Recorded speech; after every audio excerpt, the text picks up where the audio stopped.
मुख्यमंत्री मनोहर लाल ने सोमवार को सिरसा के जिला चोरमार खेड़ा गांव में आयोजित झींगा किसानों की कार्यशैली में बतौर मुख्य अतिथि के रूप में शिरकत की। इससे पूर्व मुख्यमंत्री ने सिरसा जिले के मिठड़ी गांव में प्रधानमंत्री मत्स्य संपदा योजना की लाभार्थी वीरपाल कौर के झींगा उत्पादन प्लांट का अवलोकन किया। कार्यशाला में अपने संबोधन में उन्होंने मत्स्य पालन किसानों के लिए बड़ी घोषणा करते हुए कहा कि प्रधानमंत्री मत्स्य संपदा योजना के तहत केंद्र सरकार से आने वाली सब्सिडी में अगर देरी होती है तो वह सब्सिडी हरियाणा सरकार एडवांस में देगी। इसके अतिरिक्त मुख्यमंत्री ने सिरसा जिले के मछली पालकों को सिरसा में ही मछली पालन से संबंधित टेस्टिंग लैब की स्थापना की घोषणा की है। इससे यहाँ के झींगा मछली पालकों को सीधा लाभ होगा। इससे पहले यहाँ के मछली पालक रोहतक जाकर लैब टेस्टिंग की सुविधा लेनी पड़ती थी। ये जो मछली पालन प्रधानमंत्री जी की योजना,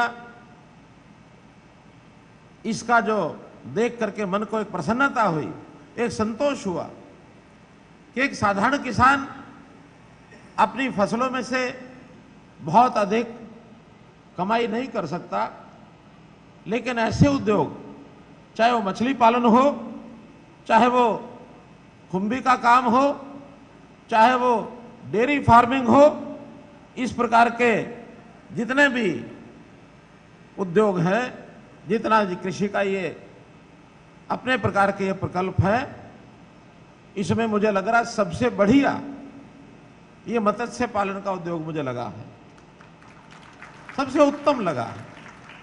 आज के इस कार्यक्रम में आकर के बहुत मुझे प्रसन्नता हो रही है और हमारे जो प्रगतिशील किसान हैं ये सब आगे निरंतर बढ़ें, इसके लिए हमारे कृषि मंत्री जेपी दलाल जी खूब नई नई चीजें, नए नए प्रावधान लेकर के आते हैं, तो मैं इनको भी बधाई देता हूं, आप सबको भी बधाई देता हूं। प्रधानमंत्री जी ने कहा है कि हमारा जो कृषि का काम है ये अभी बहुत कुछ दूसरों पर निर्भर करता है और एक प्रकार से आत्मनिर्भर बनने के लिए हमको बहुत कुछ करना होगा। तो हम अगर कृषि के काम को आत्मनिर्भर बना लेंगे और अच्छी आय का बना लेंगे तो निश्चित रूप से भारत को आत्मनिर्भर बनने में कोई रोक नहीं सकता है। इसलिए भाइयों बहनों, कृषि अगर आत्मनिर्भर है तो भारत आत्मनिर्भर है। हमारे यहाँ समुद्र जैसा प्राकृतिक जल स्रोत तो नहीं है, लेकिन फिर भी चाहे गांव के तालाब हो, चाहे खेतों में तालाब हो, प्राकृतिक तालाब हो या कृत्रिम तालाब हो, या फिर पानी जो शोरे वाला पानी है, ये जो खारा पानी है, इसका उपयोग करके जो मछली का ये पराक्रम शुरू हुआ है ये बहुत सराहनीय है, क्योंकि मछलियां विशेष प्रकार के जल में ही आगे उनका उत्पादन करना संभव है। इसके लिए एक बात मंत्री जी ने रखी कि एक लैब होनी चाहिए खारे पानी का, जो भी पानी है उसका टेस्ट करने के लिए, या अन्य जो भी बीमारी है अथवा फीड की टेस्टिंग है, इस टेस्टिंग के लिए एक लैब होनी चाहिए। अभी शायद यहाँ के किसानों को रोहतक के पास एक गांव है, वहां जाना पड़ता है, लेकिन मैंने वादा किया है कि इस प्रकार की एक लैब मछली के उत्पादन के नाते इन चीजों का जो भी टेस्टिंग का फैसिलिटी वो सिरसा में एक शुरू करेंगे और बहुत जल्दी हम शुरू करेंगे। मत्स्य किसान, इनके प्रशिक्षण की भी जरूरत होती है। हमारे विभाग के द्वारा इनका प्रशिक्षण का भी जो काम है लगातार बताया जाता है कि कैसे हम तकनीकी रूप में नया काम शुरू करना हो तो तकनीक समझनी पड़ती है, उसके हिसाब से भी काम कर रहे हैं। और वित्तीय साधनों का भी कहां से हम उपयोग करेंगे, क्योंकि खर्चा प्रारंभ में ज्यादा आता है। इस खर्च को पूरा करने के लिए केंद्र सरकार की ओर से सब्सिडी मिलती है। अनुसूचित जाति के लिए, महिलाओं के लिए 60% की वित्तीय सहायता मिलती है। सामान्य बाकी मछली फार्म के लिए 40% की एक सहायता मिलती है, और वो सहायता भी एक बहुत बड़ा एक हमारे लिए संबल है, जिसके कारण से इसको हम शुरू कर सकते हैं। और मुझे खुशी है कि ये हमारा मछली उत्पादन का जो क्रम है ये निरंतर बढ़ता चला जा रहा है। जो आज मुझे आंकड़े बताए गए, जब 2014-15 में हमने सरकार संभाली थी तो उस समय झींगा मछली का केवल 70 एकड़ में और 140 मीट्रिक टन ये उत्पादन होता था। लेकिन अभी 2021-22 में 70 एकड़ की जगह ये 1250 एकड़ में मछली उत्पादन हो रहा है। और उत्पादन भी जहां 140 मीट्रिक टन था वो 2900 मीट्रिक टन और ये पहुंच गया है। और यहीं तक हम नहीं रुक रहे हैं। इस वर्ष का 2022-23 का टारगेट जो पहले 1250 एकड़ पिछले साल था, इस बार उसको हम 2500 एकड़ करने जा रहे हैं, एकदम डबल करने जा रहे हैं। और उत्पादन भी हमारा 2900 से बढ़कर के 4000 मीट्रिक टन हो जाएगा। और मुझे खुशी इस बात की है कि झींगा मछली अपने देश में तो लोग खाद्य पदार्थ के नाते उपयोग करते ही हैं, लेकिन बड़ी मात्रा झींगा मछली की और एक्सपोर्ट होती है। जब एक्सपोर्ट होती है तो निश्चित रूप से उसमें देश के जो हमारा आर्थिक प्रगति है उसके अंदर भी फॉरेन एक्सचेंज जब आती है तो उसका बहुत बड़ा एक योगदान होता है।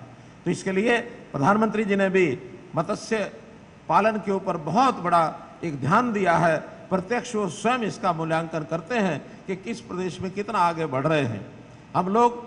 यानी केंद्र सरकार की ओर से योजना है कि अगले 3 वर्ष लगातार जो है इसका उत्पादन बढ़ाने के लिए केंद्र सरकार की सहायता इसी प्रकार से हमको मिलती रहेगी।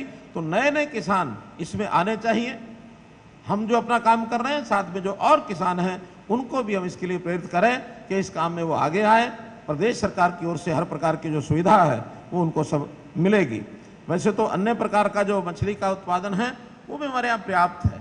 14-15 में वो सब अगर हिसाब लगाते हैं तो जो झींगा में 70 एकड़ था, लेकिन कुल मछली उत्पादन का जो हमारा एरिया है वो उस समय 43,000 एकड़ था। बहुत बड़ी मात्रा में होता है, लेकिन वो अन्य प्रकार की जो सब मछलियां हैं और उसमें भी 1 लाख मीट्रिक टन होता था उस समय। अभी जो इस वर्ष का टारगेट हमारा है 54,000 एकड़ का हमारा टारगेट है और 2,10,000 मीट्रिक टन ये जो है उसका उत्पादन होगा। हरियाणा सरकार की ओर से भी हम इसमें जो सब्सिडी है पर्याप्त देते हैं। 201 करोड़ रुपए हमारी सब्सिडी जाती है। तो इस नाते से मैं ये चाहूँगा कि उद्योग फले फूले।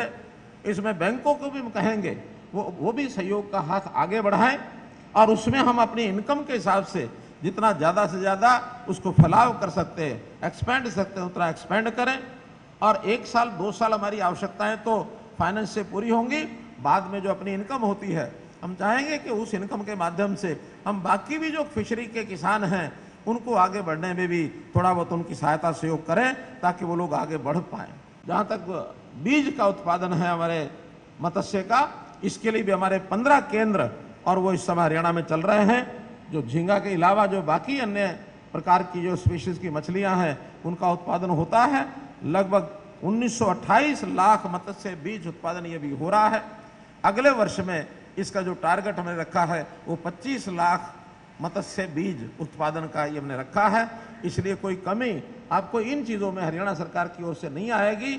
और मैं आह्वान करता हूँ हरियाणा के किसानों को कि न केवल सिरसा जिला ने लीड ली है, बहुत अच्छी बात है और यहाँ और आगे बढ़े, लेकिन हरियाणा के सभी जिले, अभी 15 जिलों में और मत्स्य विभाग ने अपनी योजनाएं बनाई हैं जहां इस प्रकार के सारे प्रबंध किए जा सकते हैं जो मत्स्य पालन के लिए वो आगे आएंगे। इसके लिए रेस्कुलेटरी एक्वाकल्चर सिस्टम 54 जो है वो हमने स्थापित किए हैं और 179 बायोफ्लोक यूनिट्स ये भी हमने स्थापित की है। एक aqua park centre of excellence, एक इंटीग्रेटेड पार्क ये हम भिवानी में गरवा गांव के अंदर और इसको स्थापित कर रहे हैं। 30 करोड़ रुपया उसकी लागत आएगी ताकि वहां पर इस प्रकार के जो एक्सेलेंस सेंटर हैं उसका उपयोग नई नई जानकारियां, नए नए बीज, नई नई किस्म और जो आने वाली कठिनाइयां हैं, कुछ बीमारियां हैं, उनके ऊपर शोध किया जा सके और वहां पर नए फार्म हाउस का एक प्रकार से इसमें हम सब मछली पालकों को और उसका उपयोग हो सके। इसी प्रकार हमने एक आखिर मछली उत्पादन तो हुआ लेकिन उसकी मार्केटिंग ये कैसे बढ़िया से हो, तो हमने उसके लिए state of art wholesale fish market ये झज्जर जिला अथवा गुड़गांव जिला किसी एक जगह उसका यानी मार्केटिंग की व्यवस्था हम करेंगे ताकि जितना भी मछली उत्पादन है वो एक जगह पर उसकी बिक्री के लिए लोग आएं और वहाँ खरीदार भी उसमें आते हैं तो आदान प्रदान आसान होता है और इसलिए फार्मर को भी उसमें लाभ होता है, खरीदार को भी उसमें लाभ होता है। प्रधानमंत्री मत्स्य संपदा योजना जैसे मैंने बताया है इसको अगले 3 साल में इसके जितने भी लाभ हैं वो लगातार बढ़ेंगे, मिलेंगे। और एक जिसको ब्लू रेवोल्यूशन प्रधानमंत्री जी ने कहा है, ये भारत देश की आर्थिक जो हमारा प्रोग्राम है, देश को कैसे $5 ट्रिलियन इकोनॉमी, ये क्लब है बना हुआ, कुछ ही देश है उसमें, $5 ट्रिलियन इकोनॉमी का देश भारत जल्दी बने, ये प्रधानमंत्री जी का एक टारगेट है, लक्ष्य है। चाहे वो उद्योग हो, चाहे वो कृषि हो, चाहे वो सेवाएं हो, सब में हम अपने आर्थिक प्रगति को कैसे सुनिश्चित करें, ये प्रधानमंत्री जी इसमें लगे हैं। हम इन सब नवीनतम जितनी भी तकनीक है, इसमें मत्स्य फीड प्लांट है, चाहे कोल्ड स्टोरेज है, इसके लिए भी भारत सरकार सहायता देती है, चाहे रेफ्रिजरेटेड व्हीकल्स है, फिशरीज का जो फीड मिल है, क्योंकि फीड तैयार करने की भी मिलें या लगाई जाए, ऐसे सब काम भारत सरकार की और इस योजना से चल रहा है। जहां तक बिजली उत्पादन का विषय है, क्योंकि बड़ी मात्रा में बिजली भी इसमें लगती है, एक तो हमने इसके अंदर एक घोषणा की है, उसका लाभ बहुत लोग ले रहे हैं कि जिनका 20 किलोवाट तक का खपत है, ऐसे 20 किलोवाट तक की खपत के किसानों को हम इसमें सस्ती बिजली दे रहे हैं, ₹4.75, क्योंकि अभी बाकी बिजली तो महंगी ₹8 से ऊपर मिलती है, लेकिन 20 किलोवाट से नीचे है। कुछ लोगों का कहना है कि हमारे यहाँ सोलर का यानी एक प्रकार से हमको सहायता मिल जाए तो अपने फार्म हाउस पर ही जमीन होती है, वहाँ सोलर का प्लांट यूनिट लगा सकते हैं। इसमें हमने 20,000 रुपया प्रति हाउस पावर के दर से अधिकतम 2 लाख रुपए सोलर का प्लांट लगाने के लिए भी हरियाणा सरकार ने और एक सहायता देने का निर्णय लिया है, जिसका आप लोग उपयोग कर सकते हैं। किसान क्रेडिट कार्ड हमारे फसलों के लिए तो बनते हैं, पशुओं के लिए भी बनना शुरू हुए हैं, लेकिन उसमें मछली किसानों के लिए भी किसान क्रेडिट कार्ड बने, इसके लिए बैंकों से बात कर रहे हैं, ताकि बैंकों के माध्यम से जो मिलने वाली सहायता है वो इसमें मिल सके। इसी प्रकार जो बीमे की बात है, बीमा भी हम चाहते हैं कि किसान का यानी मछली का किसी प्रकार का कोई लॉस है, बीमारी के कारण से अथवा कोई और कारण हो जाए, तो उसके लॉस के लिए हम बैंकों से बात करके जो बीमा कंपनियां हैं उनके माध्यम से हमारे मछली फार्म भी और उनको बीमा का एक प्रकार से उनकी सुविधा मिले, इसका प्रयत्न भी बहुत जल्दी होकर के आपके सामने ये विषय सब आएगा। मित्रों, इससे न केवल देश और प्रदेश की आर्थिक स्थिति बदलेगी, बल्कि ग्रामीण क्षेत्र की भी अर्थव्यवस्था ये सब बदलेगी। और बड़ी बात यह है कि जो बेरोजगार युवक हैं, उन बेरोजगार युवकों को कई बार खेती जो है वो उनकी पसंद इसलिए नहीं बनती कि उसके अंदर उनकी आय पूरी नहीं होती है। तो आय के साधन इस प्रकार के बनने से हमारी जो ग्रामीण क्षेत्र की बेरोजगारी है उस पर भी हम काबू पाएंगे, क्योंकि बेरोजगार युवक को रोजगार मिलने से बहुत से लाभ होंगे, बहुत सा समस्याओं का हल निकलता है। इसलिए मछली उत्पादन के इस उद्योग को, इस कृषि के काम को और अधिक से अधिक लाभ हो, इसके लिए हम लगातार काम कर रहे हैं। और इसी प्रकार की योजनाओं में आप न केवल स्वयं बल्कि अपने जैसे 5 से 10 किसान और तैयार हों। प्रगतिशील किसानों के लिए मैंने विशेष योजना बनाई है कि जो इन कामों को आगे किसी को सिखाएगा, ट्रेनर बनेगा, उसको भी वार्षिक हमारी एक योजना है प्रगतिशील किसानों की, उसमें भी लाखों रुपए के इनाम, वो भी आपको भी उसमें शामिल करेंगे, ताकि वो लाखों रुपए का इनाम हमारा मछली उत्पादक है वो भी ले सके। केंद्र सरकार से कई बार सब्सिडी लेट हो जाती है, हमने ये तय किया है कि केंद्र सरकार की सब्सिडी उसको हम एडवांस में हरियाणा सरकार की ओर से देंगे। जब भी कोई उधर से आएगी उसको हम उसमें एडजस्ट करेंगे, आपकी सब्सिडी में देरी नहीं होने दी जाएगी।